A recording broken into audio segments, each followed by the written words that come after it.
What's going on, guys? We got the Battle Wagon right here. This video is going to be a little different than usual. It's gonna be a little bit of a shop video, a tech video, and also a little bit of a channel update. I've got some big plans in the works. I know the uploads have been a little bit slower than you guys are used to lately, but that's all because we've been laying some groundwork for some bigger projects. So we're gonna get the Battle Wagon into the shop. I need to go over this thing with a fine-tooth comb, make sure everything's good to go because we'll be pushing the limits of the machine. A lot of exciting things coming for you in 2024. So let's get this machine in the shop, up on the hoist. We're gonna go over everything and we're gonna chat a bit about the machine, how it's evolved over the years. So stay tuned, lots of cool info coming your way.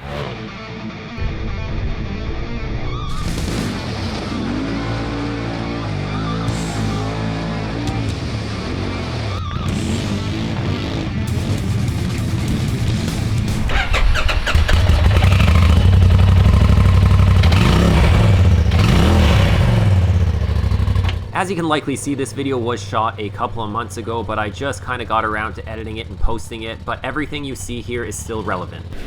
Okay guys, so we've got the machine here in the shop. I'm gonna lift it up on the hoist. We're gonna go around all the corners. We're gonna check all the wheels, make sure the ball joints are good, which they should be. There's Keller Performance ball joints in there. Best ball joints in the game. I've been running them for a while. Fully serviceable, lifetime warranty, excellent product, made in the USA. So I'm not worried about the ball joints, they should be good, but we'll go around and we'll double check them, we'll check the tie rod ends and all that. We'll make sure the wheel bearings don't have any play, because those are like the key wear areas on these machines, especially when you ride them hard. As we kind of go through that, we'll work our way through the machine. I'll show you guys all the stuff I like to check before a big ride, or when I'm getting ready to do some maintenance, and I'll try and talk you guys through that. We'll talk about some of the upgrades, and we'll kind of bundle a bit of like, almost like a review of the machine and the components into this video. So if you're interested about some of the upgrades and some of the parts we're running, this video should really give you a lot of value here, because I've been running a lot of these components for many years, and a lot of the guys in the crew also run similar components. So I'll be able to give you some real world feedback on the products I really like that I feel are worth the extra money. And then we can also talk about some of the drawbacks or shortfalls of some of the products as well. And just because a product has a shortfall doesn't mean it's a bad product. Like a tire, a good tire in the mud isn't necessarily a good tire on the rocks or something like that. So certain products excel in certain areas. This is a trail machine. We like technical trail riding, we like hill climbs, we like rock crawling. So that's what this machine is set up for. This isn't a short course machine. It's definitely not a mud monster. So keep that in mind when you're listening to what we're saying. All this feedback is specific to the type of use and riding we do. So let's get the machine up and we'll kind of take it from there. We'll see what the machine tells us, and then we'll direct the video the way the machine wants us to. I'm pretty lucky here because I have a hoist, and working with the hoist is amazing. It's one of those things where like you can't really go back once you have one, because it makes life so much easier. But for years, I'm like most of you guys, I worked on my back on the ground, and even without a hoist, these machines are easy to work on because there's a lot of ground clearance and you don't really have to worry too much. It's not like you're working on a sports car and you can't get underneath it. Over the years, you just, like a machine, you upgrade it, and the shop is the same. You upgrade the shop as you go. I'm really blessed I have this really big shop attached to my house, which allows me to do a lot of this stuff. But I know a lot of you guys make do with what you got. Even if you don't have a garage, you can still maintain these things yourself. It's really easy to work on a RZR and most side-by-sides. Now everyone knows you gotta do the shake test. All right, she's not going anywhere. 1 hour later. First thing I like to start with every time I lift the machine up off the ground, even if I'm just jacking it up outside to change a set of wheels and tires, every chance you get. These things are so bad for wheel bearings and ball joints and all that stuff, especially if you're running OEM ball joints. You always take the wheel, you go up and down like this and shake it. I've got a little bit of play in mine, but the reason is, if you look over here, and I'll show you once the wheel's off, we're running the Super ATV heavy duty steering setup, which runs a spherical bearing, a Heim joint. There will always be a bit of play. So a tiny little bit of play this way is fine because I know that's isolated to my Heim joint. Now we do the side by side, and see, now we gotta isolate, where is that play coming from? There's a little bit of play here, but once again, we can see that play, it's all in the steering assembly there, it's fine. Now, if you went like this and you had a bunch of movement in the wheel, like a shake, that right away tells you you got a wheel bearing. This wheel bearing's good. I just replaced these wheel bearings. I keep an eye on these, so I know they're good. Same thing here, tiny little bit of play. I know that's not wheel bearing. I know it's my steering. If it's wheel bearing, you'll also see the brake rotor and the hub assembly in there moving, but we'll show you a better shot of that once the wheel's off. Let's do side to side. A little bit of play there again. That side to side play you're seeing, that's all in the Heim joint here. That's all slop in the steering assembly here. I've had these on for a while. And if you guys have run Heim joints on suspension components before, you know there's always a little bit of play in them, which is why some people just don't like them, but they are stronger. And for the type of riding we do, you won't pick this, like you won't feel that on the trail. There's so much up and down and so much movement in this suspension and these wheels as it is, that you're not really gonna feel that in your steering wheel. Let's check the back. The back wears out wheel bearings worse than the front usually. Okay, I just put new rear hub assemblies in, like the bearing carriers, and there's 2 brand new OEM Polaris branded wheel bearings. Only use Polaris wheel bearings. I like the HD ones, the Koyos made in Japan. You go like this, and like a 0 play in this. Now, if you've got a machine that's older like mine, this thing's 7 years old. It's got 11,000 kilometers, so like 8,000 miles or so, give or take on it. These bearing carriers, the aluminum part here, which I'll go over again when the wheel is off, you can only use them a few times. You can press a bearing into them. They're press fit bearings, and they go into a cast aluminum that's been machined out. If you press in 2 or 3 sets of bearings, by the time you got your 3rd or 4th set in, the tolerances on that press fit are gone, and you're gonna be chewing through bearings. If you're chewing through bearings over and over and everything seems fine, the problem is your carrier. The bearing carriers are cheap from Polaris. They're only around $200 Canadian each, so replace them. Every 3rd or 4th set of wheel bearings, unfortunately, you just gotta replace that bearing carrier.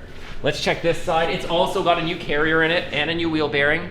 No play at all. Excellent, excellent. Yeah, these feel nice and tight. So that's great, because in the past, if you've watched some of our shop videos, you've probably seen me going like, woo, woo, woo, woo, woo, and the whole wheel's like moving like half an inch. That means your wheel bearing shot out of it. Once you develop a little bit of play, you really gotta pay attention. You got 1 or 2 rides left, because that will get worse really, really quick. Another thing we can check here is we can check our rear radius rods with the wheels on. They need to move a bit like this, but you don't want any real play in the Heims. Now these rear radius rods are also quite new. I don't even have a full season on them yet. I replaced them. But if you do have some wear and tear or some play in this, and you're running like a Super ATV rear radius rod, you can buy just the Heim joints, just the spherical bearings, and replace those. They are a wear item. You do need to replace them from time to time, so keep an eye on that as well. But playing these, even if it's pretty bad, might add to a little bit of a slop, but it usually won't cause any real world issues until it gets really, really, really bad. So corner check is good. Seems like all our wheel bearings are good, all our joints are good. So the next step is we're gonna pull the wheels off and we're gonna take a look at everything underneath the wheels. We're gonna check the brakes, we're gonna check the hub assemblies and the spindles and all that. So let's get these wheels off and we'll dive in there. So as you guys can see, I'm running beadlock wheels. These are Bullite beadlocks. These wheels are blades. They haven't really had a ride yet. They're brand new, but I also run a different set of Bullites that you guys will be familiar with on here, the Sabres. They're a multi-spoke design, but I really like these wheels. They're very high quality wheels. There's a lot of tech in them. I don't gonna bore you with that stuff today, but I'm gonna make a video that talks a little bit more about the technology behind these wheels and how a wheel is not just a wheel, guys. There's a lot of tech that goes into the wheels, and the wheels are a really important part of your machine. As Michelin says, there's a lot riding on your tires, but that applies to the wheel too. You break a wheel, your day's over. Most people don't carry a spare wheel, and maybe you do carry a spare wheel on a tire, but that's a serious issue that can lead to a lot of collateral damage and even an accident. So if you ride hard, it's definitely worth investing in a good set of wheels. So yeah, you can see these guys are brand spanking new. Haven't really even had a real ride on them, just out in the back field a bit. Want more info on these Bullites? Check out the website, bullitewheels.com. We partnered with Bullite a little while ago. They're a really fun brand to work with. The guys behind the scenes, Tony and Peter, they're brothers. They're great guys. They're very passionate about the industry. They support a lot of creators, racers, King of the Hammers racers, and these wheels have been tried and proven at KOH, guys. This isn't just branding or marketing. This is a really high quality wheel for the price point. So let's get the other 3 wheels off and then we'll dig in here. We're running a set of 32 by 10 by 15 traction alphas on these rims. This is more of my hard pack tire for this season. Definitely not really like a mud tire, but for dry conditions and rock and stuff like that, I think they'll work really well. Traction is actually a Canadian brand, which is pretty cool. A lot more Canadian brands breaking into the side-by-side industry, side-by-side and ATV industry.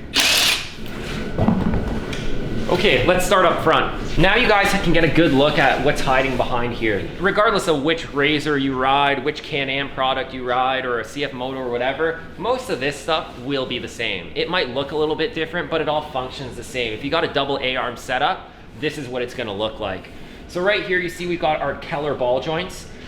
These Keller ball joints, they're very expensive.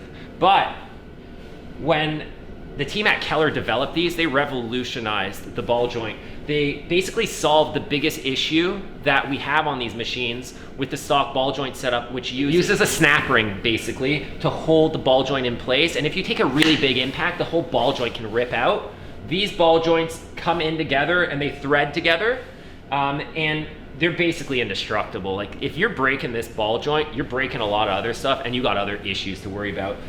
For most people, this is gonna be pretty much as much of a lifetime component as you can say. And the cool thing about these Keller Performance Products ball joints is that every component you can buy separately. You can buy the boots and all that, and you can rebuild them. And if you have a serious failure on this ball joint, then the team at Keller Performance will replace them. They have a lifetime warranty. You can't argue with that. It's worth the money. Because if you guys have run some of the, I don't know how to put this nicely, but let's call them the B-grade brands or the offshore no-name ball joints in the past, I would never recommend doing that if you ride hard, because a ball joint failure usually takes a tie rod assembly with it, an axle, and potentially even A-arms. Not to mention, if you break a ball joint going fast in a corner in the front and that front end digs in because your wheel rips off or bends out, you can flip your machine. And just think of the collateral damage with that, both to yourself and your equipment. What else do I look at? We're gonna inspect the brake pads. I like to run EBC brake pads on here. I found they last a long time and they've got good bite. I know there's a few other aftermarket brands that work well. The OEM Polaris brake pads work quite well as well in comparison to some of the cheaper brake pads, but they are very overpriced. So I would say if you're gonna spend that kind of money, I'd rather buy EBC, because EBC is a brand that specializes in braking technology, whereas a brand like Polaris will just go and outsource their components to not always the lowest bidder, but an economical choice that both provides quality and profit margin. Whereas EBC is a brand that specializes in braking technology and will give you just the best quality product for its job. This is the heavy duty Super ATV steering setup here, and this is what I was talking about. This is where the play is. So let's take a look at this. So here, instead of having a regular ball and socket tie rod end, we've got a Heim joint, a spherical bearing. So it gives you a really nice articulation, but it's also a much stronger design. But you'll see there is a little bit of play. See where all play is? It's all in this ball here. There's always gonna be a little tolerance, especially when this thing wears in. Now, this is a Super ATV Heim joint. You can go crazy and you could go buy like an FK rod end or something, but it's gonna cost you like $200 for one joint. Is this one as good? I mean, for the price, yeah. If money's not an issue, then yeah, I guess you could go spend a lot of money on the American-made FKs. But I've run these many years, and they have a long life cycle. And when they wear out, you can buy a replacement set from Super ATV really cheap, and they're super easy to replace. So once again, all that play we saw on the wheel, it's all isolated to here, and that amount of play is more than acceptable on a spherical bearing. So nothing to worry about. If we had play in the wheel bearing, we would be able to shift this rotor a little bit. You'd feel play in it, nice and tight. No play there at all.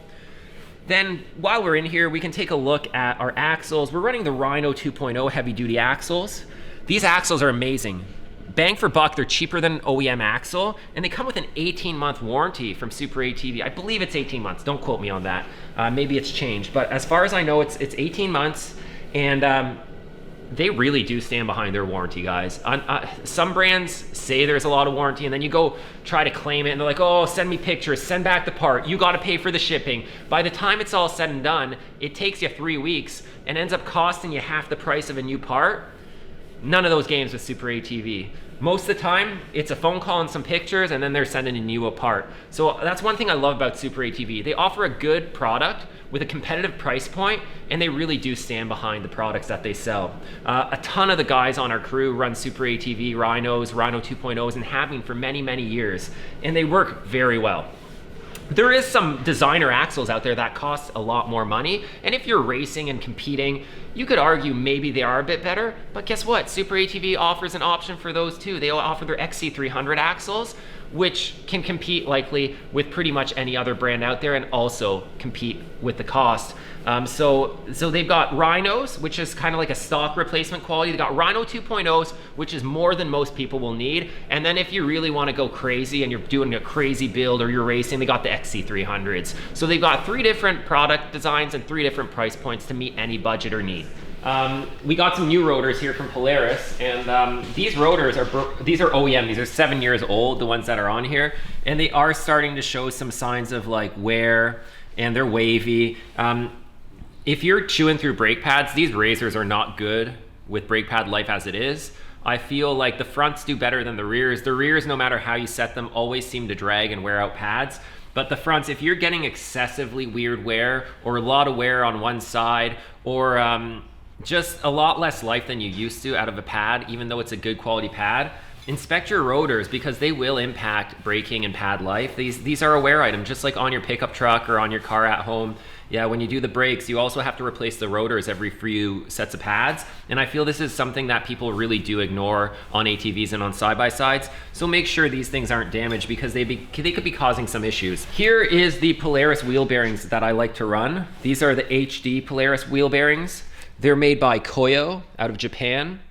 They come with a higher quality grease. This is a better product than the regular OEM wheel bearing, but all I have to say is do not get the cheap Amazon wheel bearings. Do not get the all balls wheel bearings because they're just cheap Amazon style wheel bearings. I've tried all those in the past, and you get like a ride or a few rides out of them. Even though the life of these wheel bearings from Polaris will be much lower than it should be in my opinion, it's probably the best option we have. So yeah, like I said, it's a Koyo wheel bearing. It's a nice quality product and it's made in Japan. So spend the extra few bucks and get yourself these. It'll cut down on the amount of times you need to replace them, and get yourself a wheel bearing greaser. But with that wheel bearing greaser, don't over grease. 5-6 pumps is enough. And then every time you do an oil change, 5-6 pumps in the wheel bearings, and it'll extend that wheel bearing life a little bit. Same goes with like hardware and stuff like that. So this machine, like I said, it's got a lot of wear and tear on it and a ton of upgrades over the years as well. So I'm not gonna go super in depth in this video, but what I'm planning to do is in the next little while, I'm gonna do a 7-year review. We're gonna go over this machine with a fine tooth comb. I'm gonna tell you guys about all the upgrades I've done, the issues we've run into, what warranty issues we had, and kind of just how this machine has weathered with time. You guys know we beat on this thing. So generally speaking, it's held together very well, but there isn't really much left on this machine that came with it from the factory. The only thing stock on this machine right now is engine internals and transmission internals. Every other thing on this machine has been upgraded. And basically every bolt on this machine has been turned at one point or another. So even though it's 7 years, nothing on this machine really has 7 years on it, but we'll dive into those details in the upcoming video. So leave a comment. Tell me what you want to see in that review video. Tell me what your concerns are, and I'll try to address all of that in that review video. But for now, let's dive back into the front end here. We've gone over all the brakes and stuff like that. So check out the axles. Make sure your axles are plunging in and out. Make sure nothing's binding in there. Take a look at the boots. If there's a tear or a rip in your boot, it's really easy to detect because it'll shoot grease everywhere. Want to see what that looks like? Step over here. I've had a little pinhole in this CV boot from pretty much like the first time I put them on. You can buy just the boot kit from Super ATV. I think they're like $50 or something. It's pretty easy to take these apart and fix them. There's lots of videos online on how to do that. You just got to take the axle art and disassemble it. I really don't care, even with a pinhole in here, as long as you're not like submersing this machine and letting it sit in the water for an hour, you're not really gonna get much water in there. And if you get a little bit of water contamination, these things get pretty warm. That water will work itself out. Will it shorten the life cycle of the CV joint? Most definitely it will. Any contamination will. But I've been running this thing with a punctured boot for, I mean, a whole season basically. There's no issues with it. There's no binding or anything like that. Everything works good. And it just shoots a little bit of grease out. I personally don't care. Will I address this? Eventually, but realistically, I'm probably just gonna wait till it fails. These are high clearance, forward facing arm, 1.5 inches forward facing, meaning they bring the front wheels 1.5 inches forward, which improves your approach angle, but it also allows you to run a larger tire without any lift, which is a good thing because depending on this, what kind of riding you're doing, you don't want to be running bracket lifts. Bracket lifts affect suspension geometry, never been a fan of them. What else do we have up here? We've got a set of Shock Therapy dual rate springs. This is a dual rate spring setup, and we're running the Shock Therapy limiting straps on the front limit straps. And since we're not running a sway bar in the front, these limit straps basically prevent the shock from extending completely. So as you can see, they're tight now because we're drooping. So basically, this shock could probably go down about another, 1/4 inch to 1/2 inch, but instead we're mechanically stopping it with this limit strap, which means that the strap absorbs all that impact from the bigger wheel, the bigger tire, the heavier suspension components dropping on it, instead of the internal suspension component holding all that weight. This strap is. It gets rid of that notorious no sway bar clunk. Every time you unload, it's like kung, kung. You don't get that when you run the limit straps. And it also does a good job preserving the inside of that suspension. These shocks have also been revalved. And one thing I really, really need to stress, guys, is the shock is a wear item. The internals in the shock are charged with nitrogen, and there's an oil in there. There's a shock oil. That shock oil, just like engine oil or transmission fluid or differential fluid, has a life cycle with heat cycles, with movement. It breaks down, the friction modifiers break down, the anti-foaming agents break down, and every single ride, you're losing a little bit of shock performance. The thing is, you don't notice it because you're losing 0.5%, 1% every ride. And you bit by bit kind of get used to it. But if you haven't serviced your shocks and done an oil change on them or replaced the seals, and your machine's 2-3 years old and you ride it a lot, get it done and thank me later. It's gonna feel like a new machine. You're gonna be like, oh my God, I didn't even realize how bad they were. Realistically, if you ride quite a bit, you should be at least doing an oil change every season on these. A lot of people will tell you 2,000 to 3,000 kilometers, so like 1,000 to 1,500 miles, you should be doing a replacement. One of the most overlooked things I find on these machines. Like I said, we're not running sway bars. The sway bar would usually go here. If you're racing or if you're into high speed riding, you probably will want to keep that front sway bar in, but not running a front sway bar disconnects both sides and gives you true independent suspension travel. If you're running a sway bar, then if this goes up, it pushes the other side down. If the other side goes down, it pushes this side up. So you don't really have true independent suspension. This also improves flex on crawling and also improves ride quality going down the trail, but it does give you a little bit more body roll. Realistically though, you can still ride like a crazy man without a front sway bar. But the rear sway bar is a lot different. You want to keep your rear sway bar connected, generally speaking. Now, if you take a look in here, a lot of you guys will know we're running an upgraded front differential. This is the conversion bracket from CCM Kaufman Custom Machining, and we're running a RS1/Turbo S front differential conversion, which is about twice the size of a stock front diff in here, and we're running the Hill Killer setup from Kaufman.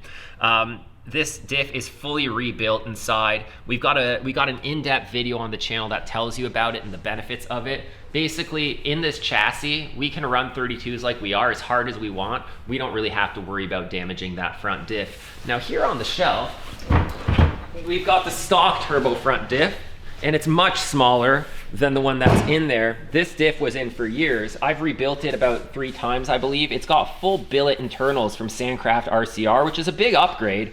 But this diff with a bigger tire setup and heavy riding always is the weak link on these machines. And then to keep going, we've got a Rhino Driveline heavy duty utility series prop shaft in here with a CV joint front joint. It's gone away from the U joint. You can see it there. You can't really get a good shot of it, but it's in there, and that's a huge upgrade as well. Now you can see, like, I'll go from the other side and you'll see, if I move this, there's no real play in there. And I've had that thing on there for a season. Our friend Gimpy has a 900S. He's been running one of those for 3 years. He didn't even have to do any work to it for 3 years, and you guys seen how he rides that thing. This is a big improvement over the stock U-joint setup, so I highly recommend, if you are replacing your prop shaft from OEM, I recommend going with the Super ATV Utility Series and choosing to go with the CV joint style in the front. It really is a huge improvement. I'm very happy with it, and a few of the guys in our crew run them as well, and we've had very good results with them. And like I mentioned earlier, with the Super ATV components, you also have that peace of mind with a very good warranty. Here, we got the aluminum firewall guards. These are from McNasty Customs. I believe they were the ones who first developed these components, but you can also get them from Super ATV now. They make a similar product. Our RZR XP1000, the 2024, is running the Super ATV ones, and behind us, the CF Moto Z-Force 950 also has a set of firewall guards from Super ATV. They're both a good quality product. We got the 4,500 pound Warren Axon 45 RC winch with synthetic line. Really nice product. I'm a really big fan of the Warren winches and the higher end winches. Like, Warren makes a really good winch. Actually, the Super ATV Black Ops winches are very good too, especially when you factor in the price point. They make a really nice winch. You can get a 4,500, a 3,500. They even make a 6,000 pound, that like the one sitting right here. And this thing was supposed to go on our 2024 RZR. It's probably gonna end up going on our buddy Colin's new Viking. And it's a very nice complete kit, but we can dig into that at another time. But I've had very good luck with the Black Ops winches, especially when you factor in the price point, which is significantly below something like a Warren, and their warranty is excellent. We got the headlight conversion here. You can see those are the Baja design pod lights. So that gives off a lot more light than the factory light cluster. I ended up upgrading, I wanted these for a long time. I think they make the machine look really cool and mean, but I ended up breaking one of my light housings, and what's the point of replacing with stock? Friends write stock, right? The machine gave me an opportunity to upgrade, so I took it. We got the custom grill. Big shout out to my buddy Jason in Tennessee, TN Trail Junkie. We got the Team AJP grill there. Under here, we've got the front section of my skid plate here is customized. I've got an aluminum piece off an old skid plate setup. Underneath that, we have the Super ATV gusset plate. Actually, I'm lying. I think I might be running a Dragonfire Racing gusset plate on here, but Super ATV makes the same component. That's what we're running on the 24 RZR. So we have this skid plate, we have the gusset plate underneath, which also acts as a skid, and then we've got the full UHMW, so the ultra high molecular weight, plastic skid plate from Super ATV, and you see how thick that thing is. It's really nice. I like it a lot better than an aluminum plate because it doesn't grab. It's very slick. Almost kind of like slick as ice. Instead of digging into the rock or the obstacle, this thing just kind of finds a way to slide itself over, and man, can it take an impact. Really nice piece. And one thing a lot of people I don't think know is that Super ATV actually manufactures a ton of their parts in the USA. They've got a massive state-of-the-art manufacturing facility. I know they make a lot of their skid plates in the US, a lot of their windshields, and a ton of the other components. Like these Atlas arms are made in the US. So it's not all overseas or offshore like some of you guys think it is. Yeah, some of their stuff is offshore, but a ton of it is still made in the US, and they employ a ton of people in the USA. Super ATV is a really cool company that has shown us a lot of support over the years, as well as other content creators, racers, and event coordinators. So it's cool to see big brands giving back to the industry and helping support others, because when we work together, the whole industry benefits. You guys know I love the community aspect of the channel, and I've always been a big supporter of supporting brands that support the grassroots. I think that covers the front end. Like I said, we got a bunch of rock lights on here. I'm wearing the mic tuning rock lights. They're really cheap, and they're a really good product. I've had them on for a few seasons with no issues. I've got, I think, 16 rock lights on the machine in total. Here, obviously, you guys are familiar with the wrap. You know Barrett Hepburn designed that, and a lot of our other wraps on the team, so that's a cool thing. Let's dig in over here. We'll take a look at this side of the machine, which has the CVT transmission, the belt case and all that, and I'll tell you guys about what's going on behind there. All right, so we've got the CVT belt here. What you see here is we're running the Rhino Back Tech infrared belt temperature gauge. Amazing upgrade, guys, especially on the turbo models that generate a lot of belt temp or a lot of heat from the belt and are prone to blowing the belt if they overheat. That thing lets you know what's going on with that belt all the time. If you can lay into it, if you got to lay off, it's a really, really, really good upgrade. I recommend it. Here we have the Dig Rig Power Sports Stealth Snorkel setup, which vents the CVT exhaust out into the bed to the same height as the air intake for the CVT and the air intake for the engine. Because an Achilles heel of these machines is the CVT exhaust is here, and if you submerge it, it just fills the CVT with water and you lose drive and damage the internals. Inside this case, you'll see we got an Aftermarket Assassin sticker on there. We're running the Aftermarket Assassins Stage 3 setup. We got an Aftermarket Trail Helix in there, and pretty much every Aftermarket Assassins component that you can put onto these clutches for this machine. Boy, oh boy, what a difference that is. I highly recommend the Aftermarket Assassin setup for your RZR needs. A bunch of the guys on the crew are running them. It is a huge, huge, huge improvement for drivability and how you put the power down to the ground. Obviously, shock therapy springs in the rear as well with the same upgrades to the shocks as we discussed in the front. Here, what you're seeing is an additional air intake tube from Aftermarket Assassins. Since this is a 2017, Polaris was still working on perfecting the airflow into the CVT. They've redesigned this case. Pretty much every model, they're upgrading it. So the new machines have a lot better airflow and cooling than this one does, but this definitely helps reduce belt temps and get a little bit more airflow into the CVT. So I also recommend that if you ride hard and you're looking for a little bit more airflow. We've got the ORB sway bar brackets here that are zip tied up to the chassis because in our last trip, I sheared the sway bar bracket off of the frame. I've done that to the other side. When I replaced the other side, I forgot to, unfortunately, I forgot to re-weld this one and it sheared off. So I gotta take that and I'm gonna just remount it, clean it all up and lay a nice fat bead on that and it should be good. Then we'll reconnect it. We're reconnecting it to these heavy duty, high clearance trailing arms from Super ATV. Super nice component. Way stronger than the stock trailing arms. Also way heavier though, guys. So like if you're a racer and weight matters, you got to weigh out the benefits. But to us, we're going for reliability. When I roll this machine over, I don't want to worry about my trailing arm bending. I want to roll the machine back over on its wheels and try again. That's why we've got these heavy duty components. Even though they're a lot heavier, they offer us the reliability that we're after. The transmission on this machine was warranted by Polaris just at the end of my 5-year warranty cycle. So it's pretty much a brand new transmission. It's got like 2,000 miles on it. So that's nice and fresh. Here we're seeing the rear end of the Rhino prop shaft, like we discussed up front with the CV joint.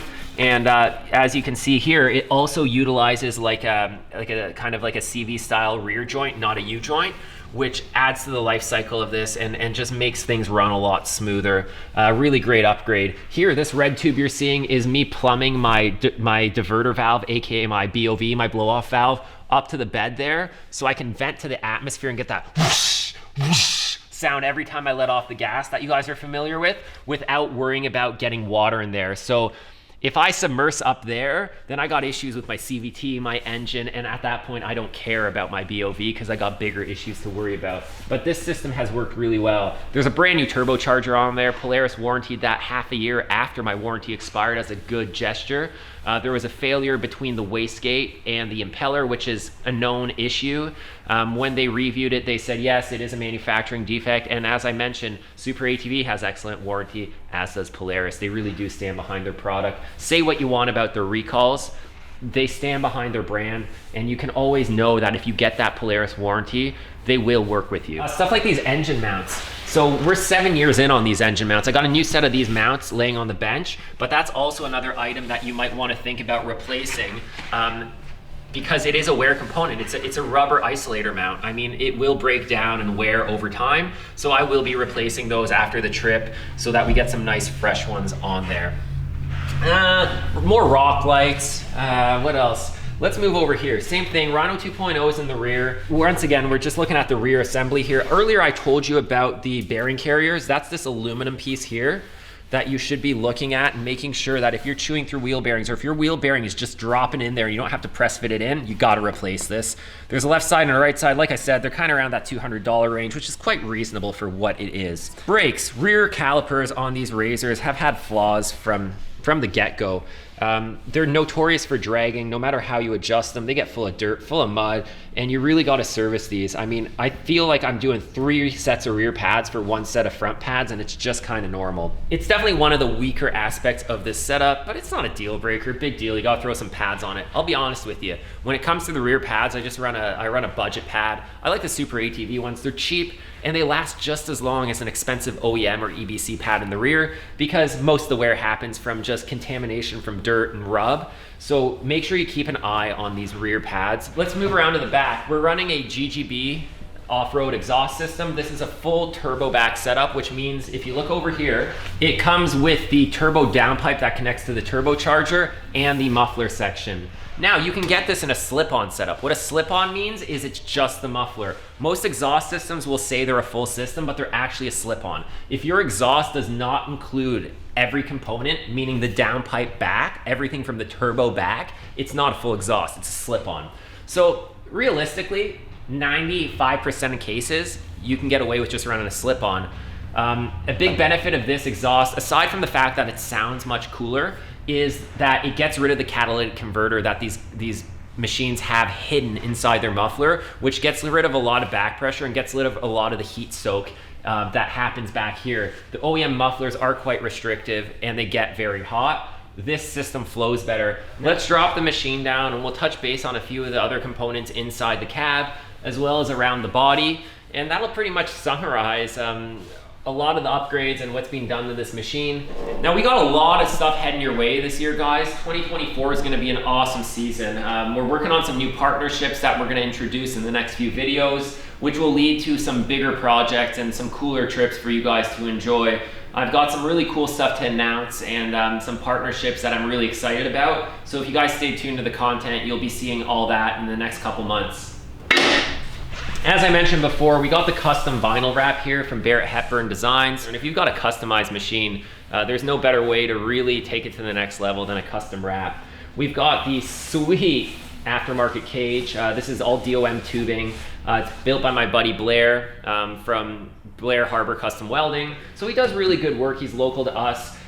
Depending on where else you are, we've got a friend Steve from D3 Off-Road. He does a lot of cool cage work and fabrication as well. And then if you're in the States, which most of you guys are, there's so many great companies to work with as far as custom cages and stuff go. And if you're a hard rider, do not trust your factory cage. The factory cage can sustain one decent roll, but if you take a severe hit, that cage is not gonna add the protection that you need. Not to mention the fact, how cool does it look to have a custom cage? These overhood bars and the rollover will protect the plastics.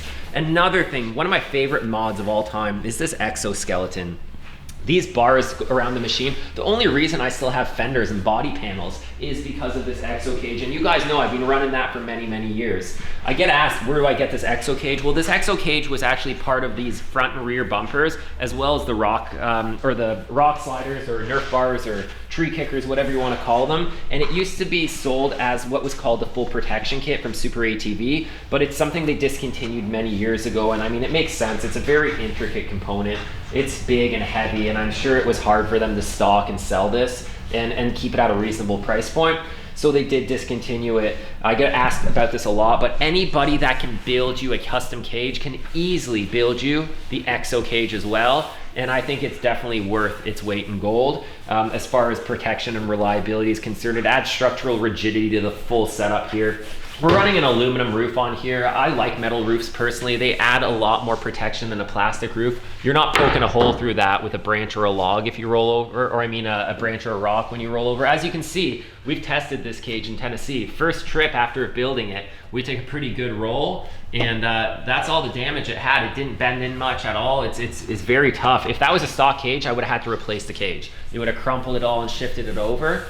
In this case, not even phased. This thing can take multiple rolls. Definitely recommend the custom cage or an upgraded cage if you're pushing the bar, or if you do damage your stock cage, don't waste your time replacing with another stock cage. Spend a few bucks, add some protection, add some style. We got the I don't know, they call this a half windshield. It's more of like a 1/3 or a 1/4 windshield. This is my favorite windshield design overall. I hate windshields because they get dirty. I rather wipe my goggles. I like the airflow. I like feeling like I'm outside. So this is just from Super ATV. There's a ton of different windshield options, from full polycarbonate with coatings that prevent scratching, like hard coatings, to just budget windshields that, in my mind, don't buy the cheap uncoated windshields. It's a waste of time. They just scratch and you can't see anything. They have glass windshields. If I'm running a full windshield, glass is the only way I like to go. But tons of options, all personal preference when it comes to that. We're running the retractable harnesses on this setup. They're amazing. It takes away all the downsides of running a harness, like feeling trapped and not being able to move, because they just retract as you need them. And they're just a great product that's worth every penny. As you can see, we're running a G-Force Off-Road seat here. G-Force Off-Road does not exist anymore. I believe they've been renamed Amped Off-Road. An upgraded suspension seat is a huge improvement, especially when you ride a lot and longer distances. I'm a tall guy. When I was running on the stock seats, I'd often do a weekend out and like I'd have a sore lower back for a few days after. Barely ever happens now with these suspension seats. So this is a true suspension seat. They hold you better, they're more comfortable, they look badass, and another one of those things that I say are really worth the money. Now you can go with a really high-end seat like a PRP, but you're gonna be spending thousands of dollars on a setup. They're very nice, they're very comfortable, but just know that there is more budget-friendly options out there. Is the fit and finish and the life cycle of them gonna be as good as a PRP? Maybe not. I mean, they're a little rough around the edges, but we've had these seats in here for like 4 seasons. And yeah, you know, maybe some of the pieces are a little worn, but I mean, wear and tear is just normal. So I would say that it's a huge, huge upgrade. If you go look inside the interior, we've got some RAM mounts for our GPS, for our phones. We've got our tuner up there on a RAM mount. So the RAM mounts are really cool. They're like this ball and socket type joint. They're very flexible. They're very tough. You can mount a variety of items on them. I'm sure a lot of you guys are familiar with the company RAM. We're running the Super ATV door bags, a little bit extra storage. I was running a Super ATV roof bag, but it just doesn't fit properly with aftermarket cage. Maybe it's something we should have thought about when we designed it. But you can do the roof bags, there's center bags. Storage on these has always been a premium, so I recommend investing a little bit of money into increasing the storage because it makes the drivability of the vehicle a lot better. We're running a Pro Armor Stealth Series door overlay. These are aluminum, and I really like the way these doors look. They've got these vents. They're completely useless because they're covered by the fender, and then the first few puddles you hit, they jam up, but they do look cool. We're running the Super ATV billet hanger bearing setup. So on the prop shaft, we have a billet bearing. See that nipple sticking out there? That's a remote grease nipple so that we can grease the central bearing that's underneath there for the prop shaft. If you're buying an aftermarket a billet hanger bearing from Super ATV or a competitor, then I highly recommend, if they have an option for remote grease fitting, you get it, because that lets you service that bearing without having to do anything. And we all know safety equipment or things that need to be serviced, if they're not convenient and easy, you don't do it. If a harness or a piece of safety gear isn't convenient or easy to use, it doesn't get used. And the same goes for maintenance. If you can keep it easy, then people will do it. So we've got a bunch of other upgrades. We've got these whip lights. These are the Super ATV 2-foot whips. I like the shorter whips. We don't go dooning. I like the light they give off. I think they look cool. I'm happy with a 2-foot design. You can get a 3-foot, a 4-foot, and a 5-foot. Tons of different companies make these. The reality is they're all quite similar. You can spend a little bit more money and get what you pay for, or you can shop on a budget and probably still get quite a good life cycle out of the product. We used to have, I've got a Baja Designs Onyx 8 or 6 or whatever they're called, light bar that we're gonna remount on this machine. When we did the custom cage, it doesn't line up perfectly, so I might be changing that light bar, not because it doesn't work, just because, you know, things change. In the back of the bed here, I kind of custom ghetto fabbed some Milwaukee pack out mounts. Now online you can get some nice CNC'd mounts that fit in here really good. I was in a bind before a trip, and I just kind of got some mounts at Home Depot, cut them up and made it work. I welded up a little aluminum frame there, and it works really nice. In 2 minutes you can take it off and get access to the engine cover to do your oil change or anything like that. The pack out system really works well for a lot of machines, so I highly recommend that. And you guys have seen that in the videos, and it's roll tested. I mean, even with those mounts, you can roll this machine and and those pack outs will stay in there. This is the Rhino Back Tech belt temp gauge here. You can see it lights up, tells you the belt temperature. We're at 52 degrees right now. Green means good, yellow means it's getting warm, red means lay off.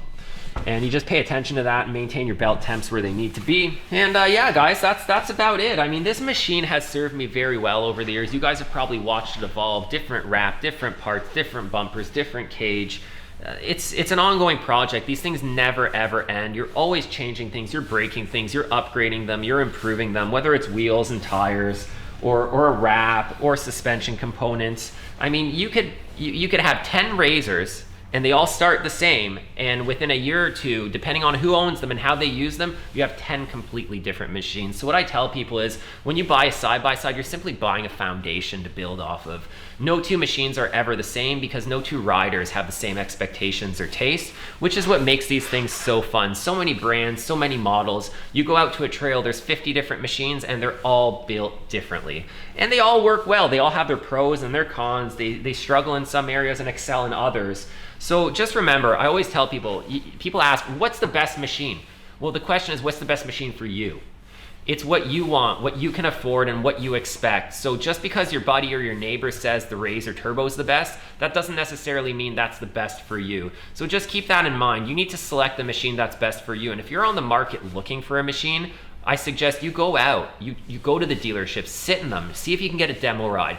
Go out with a friend that's got one, do a trail ride or two, see what it's all about, see which machines you like.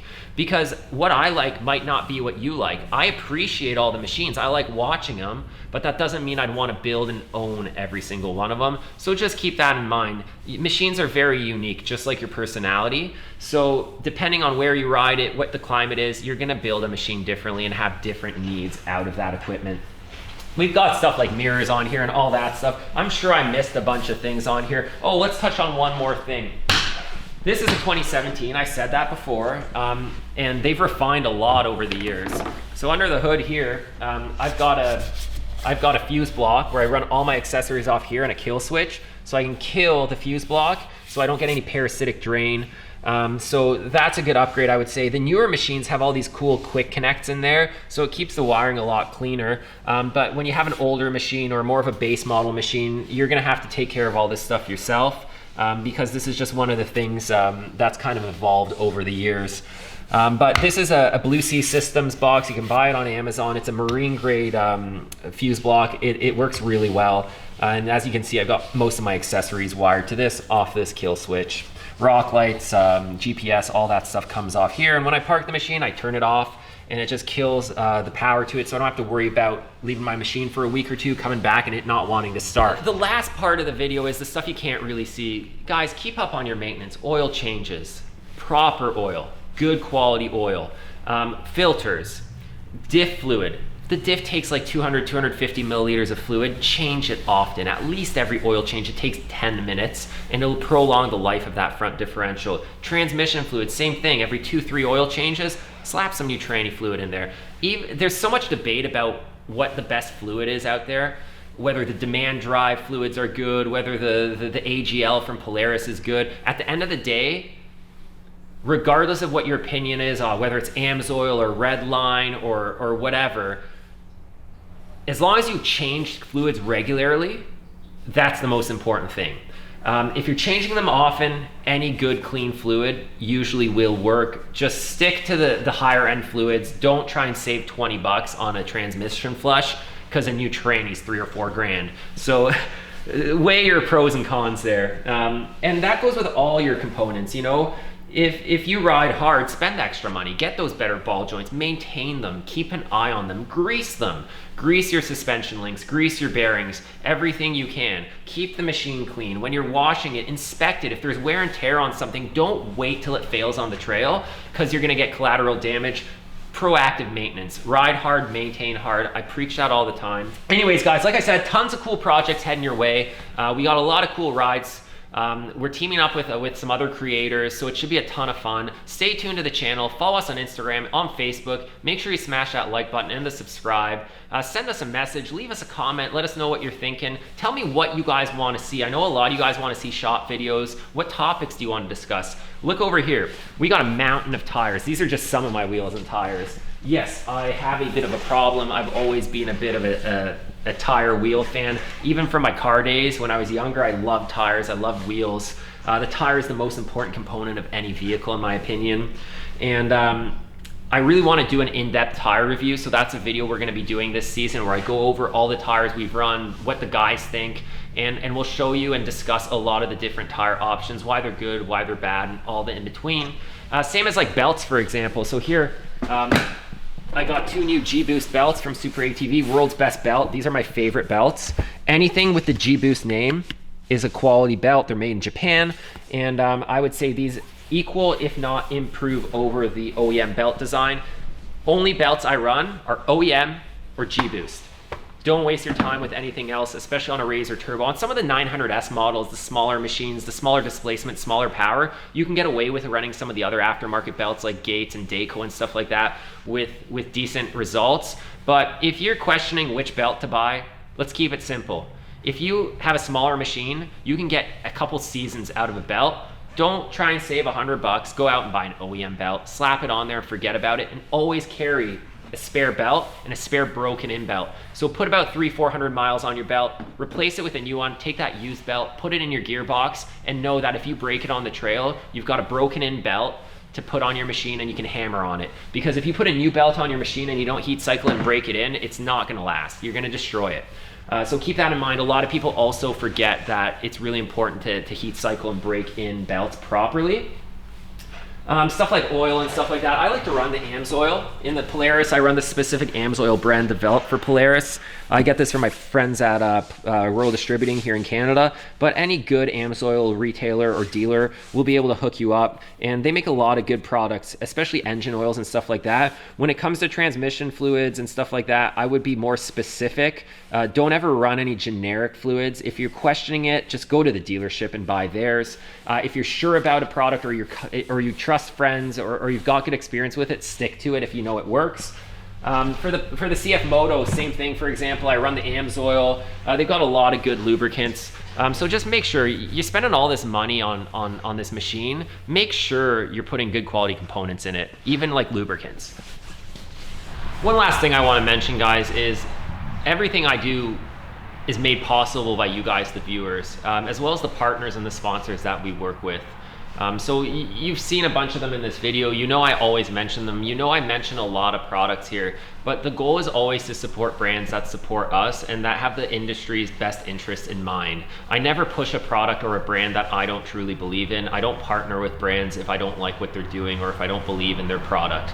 So over the last 10 or 11 years creating content, I've developed a reputation for being quite unbiased. I mean, as unbiased as a person can be, we all have some bias, but I try to keep an open mind and I try to be as honest as I can. And when I partner with brands, I tell them that if your product is good, we'll tell people it's good. If there's issues, then we will mention those issues. And then the difference that sets a good brand apart from a brand that's maybe not as good is, do they take that constructive feedback and use it to improve a product?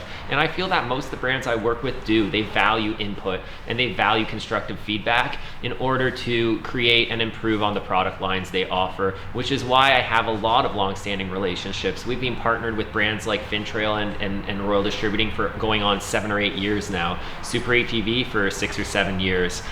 We've been partnered with some of our other brands for 2-3 years, like my friend Chris at Power Sports Link Financing. He has a massive role in believing in this channel and this project over the years and helping me finance some of these machines and getting us into multiple units. In the last year, we've teamed up with another awesome brand, MSC out of the States, Main Street Cycle, the largest CF Moto dealer in the world. Blake from Real Talk Power Sports.